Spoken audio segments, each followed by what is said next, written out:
Assalamualaikum warahmatullahi wabarakatuh. Mungkin aku tidak melihatnya. Selamat pagi, selamat malam, dan salam sejahtera bagi kita semua. Perkenalkan, nama saya Muhammad Saktiawan Lutfianta. Saya berasal dari SMPN 13 Kabupaten Jember. Pada kesempatan hari ini, saya akan membawakan dongeng yang cukup menarik, yaitu tentang budi dan uang rupiah. Gimana ya kelanjutannya?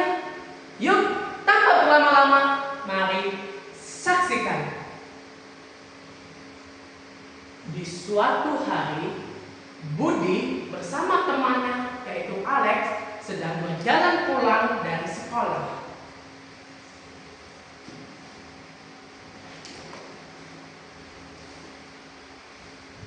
Omong-omong, uangmu sudah berapa, Bud?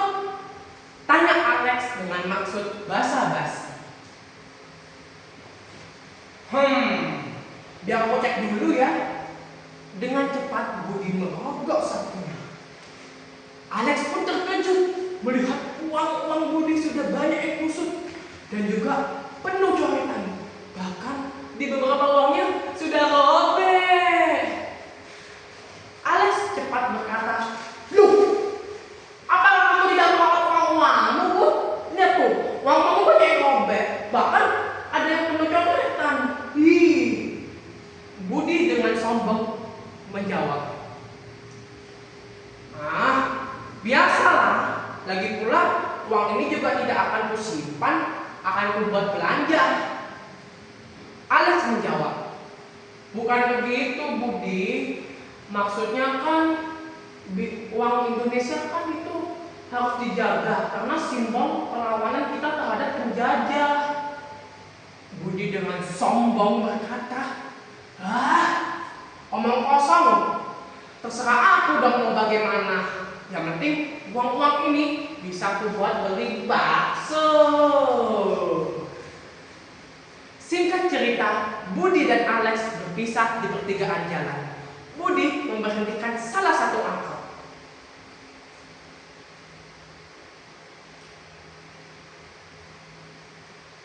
Bang, berhenti bang. Budi pun menaiki angkot tersebut. Sesampainya di depan gang, Budi berhenti dan turun dari angkot tersebut. Jadinya berapa bang? Seperti biasa, 5.000. Budi dengan cepat merogoh sakunya. Di dalamnya hanya ada 5.000 yang penuh akan coretan. Budi pun berpikir, kalau aku bayar pakai ini, pasti ditolak. Aku harus cepat. Budi pun menggenggam dan meremas uang tersebut sampai tidak ada rupa, lalu diberikan kepada tukang angkot tersebut. "Nih ya bang, terima kasih." Tukang angkot yang melihat gelagat Budi aneh hanya bisa mengeluh. "Aduh, hari-hari ketemu penumpang kayak begitu. Kapan sih Indonesia normal? Uang macam apa ini? Penuh coretan. Sialan, aku ditipu lagi. Aduh, gimana nih cara nutup kasku?" Budi saat itu sedang berlari dengan penuh girangnya. Makanya kalau punya mata itu dicek dulu. Sesampainya di rumah, Budi langsung melepas sepatunya sembarangan dan melempar tasnya sembarangan. Ibu Budi yang melihat hal itu hanya bisa mengeluh.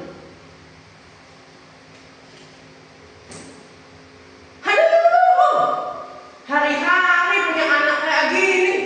Sampai kapan sih Budinya akan berubah? Budi pun menjawab dengan penuh menyepelekan.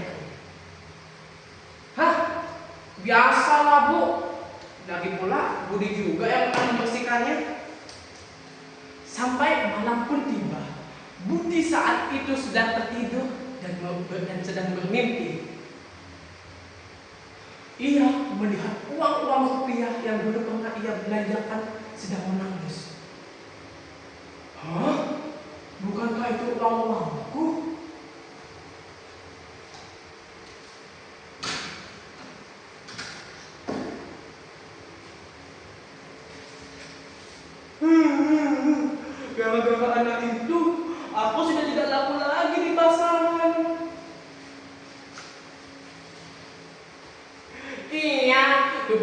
sudah menjadi jelek gara-gara anak itu. Lihat nih, kusut. Anak itu harus kita beri pelajaran. Tidak boleh sampai lepas. Budi pun menghampiri uang-uang yang sedang marah tersebut. Hai. Uang-uang pun terkejut dan melihat bahwa anak itu adalah Budi. Itu dia, kejar! Budi pun dikejar oleh uang-uangnya yang sekarang berukuran besar. Tolong! Sampai akhirnya Budi terjatuh di suatu jalan. Aduh, ampun.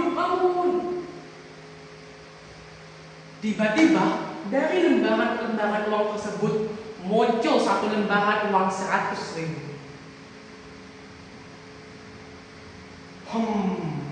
Lihatlah apa yang kau lakukan kepada uang-uang itu, anak-anakku. Budi pun terkejut melihat uang 100.000 yang sangat besar ukurannya. Apakah kau sekarang mengerti, anak muda? Lihatlah apa yang kau lakukan.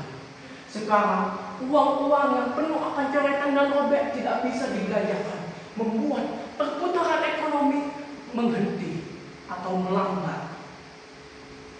Tetapi aku sudah mencoba merawatnya sebisa mungkin. Aku aja gak tahu bagaimana cara merawatnya dengan benar. Anak muda, apakah kau ingat dengan prinsip 5J? Yaitu jangan dilipat, jangan dibasahi, jangan disobek, jangan dicoret, dan jangan di-staples. 5J? Tetapi kenapa sih kita harus merawatnya sampai segitunya? Bukankah uang-uang itu hanya untuk transaksi? Anak muda, rupiah bukan sekedar alat transaksi. Rupiah adalah bentuk simbolis jati diri bangsa kita. Karena pahlawan kita berada di uang tersebut sebagai bentuk penghormatan terakhir. Kalau begitu, bagaimana caranya membawa rupiah ke sekolah? Bukankah jika tidak dilipat, uang-uang akan tertiup angin? Anak muda, kamu bisa membawa dompet panjang atau tas kedap air untuk merawat uang-uang.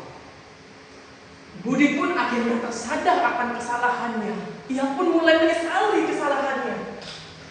Selama ini aku memperlakukan rupiah seenaknya. Namun aku malah membuat perputaran ekonomi menghambat. Aku menyesal. Budi pun sontak terbangun dari mimpinya. Ia sempat termenung, sampai akhirnya ia memutuskan untuk berubah.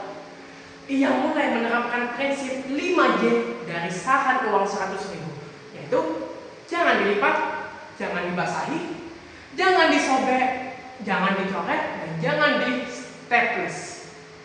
Budi pun tidak lupa meminta maaf kepada tukang angkotnya dan memberitahu teman-temannya bagaimana cara merawat rupiah yang benar. Sekian dari cerita ini. Hayo lo, siapa nih yang masih kayak Budi? Jangan ya dek ya, jangan. Mulai sekarang ayo bersama-sama kita merawat rupiah. Mungkin itu saja dari kisah saya. Wassalamualaikum warahmatullahi wabarakatuh.